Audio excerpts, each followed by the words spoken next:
Rashi's Cookery. Hi කොහොමද?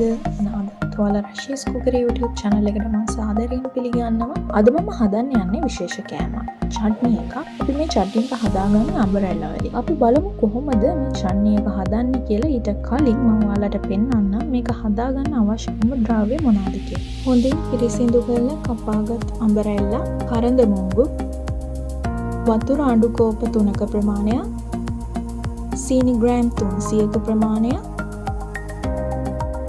තලාගත් ඉඟුරු සුදුලුණු paste එක, රම්පෙ කරපිංච, කුරුඳු පොතු කිහිපයක්. ඊට පස්සේ අපි මේ විදියට භාජනයක් ලිපේ තියාගෙන මම වතුර අඬු කෝප 3 මේකට එකතු කරගන්නවා. මේ වතුර එක ටිකක් රත් වීගෙන එද්දි සීනි ග්‍රෑම් 300ක ප්‍රමාණය මේ වෙලාවෙදි තමයි එකතු කරගන්නේ. සීනි ටික දිය වෙනකම් මේක ටිකක් හැඳි ගා ගන්න. මේ විදියට හොඳින් හැඳි ගා ගන්න. ඊට පස්සේ මේ සීනි එක නටාගෙන එද්දි අපි මේකට එකතු කරගන්නවා කපාගත් අම්බරෙල්ලා ටික. ඒකත් මේ විදියට කලවම් කරගන්න ඕනේ.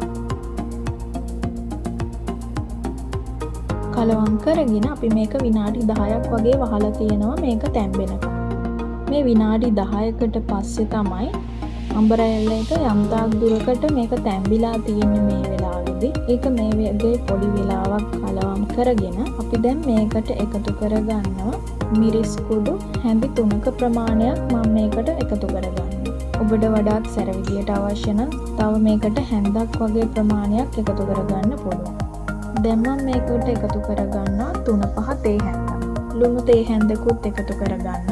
දැන් මේ ටික මේ විදියට හොඳින් කලවම් කරගන්න. මම මේ වෙලාවේදී තමයි කහ තේ හැඳි භාගයක් වගේ එකතු කරගන්නේ.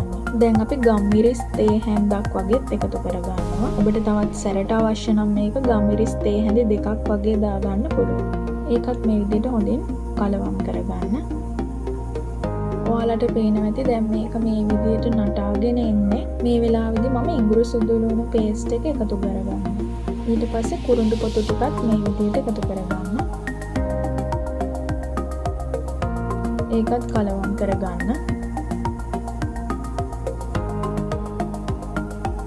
මේ වෙලාවෙදි තමයි මම කරඳමුංගු ටිකත් එකතු කරගන්නේ. මේ විදිහට ටික වෙලාවක් හැඳි ගා ගන්න ඕනේ.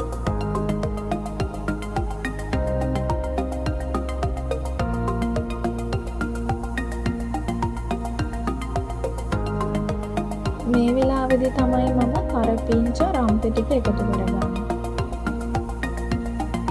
ඒ ටිකත් එකතු කරගෙන මම ඒකත් මේ විදිහට හොඳින් කලවම් කරගන්නවා. මේක දැන් තැම්බිලා තියෙන මේ වෙලාවේදී මම මේක පියනකින් වහගන්නවා. විනාඩි 15ක වගේ වෙලාවක් මේක වහලා තියන්න ඕනේ හොඳින් තැම්බෙන්න. මේ විනාඩි 15කට වගේ පස්සේ දැන් මේ හොදි එක හිඳිලා තියෙන්නේ. ඔයාලට පේනවා ඇති දැන් මේ චට්නි එකේ හරි පදමට ඇවිත් තියෙනවා මේ වෙලාවේදී. දැන් මම මේ වෙලාවේදී ලිප් ඔෆ් කරගන්නවා. මේ තියෙන්නේ අවසානයේදී අපි හදාගත්ත අම්බරෙල්ලා චට්නි එක.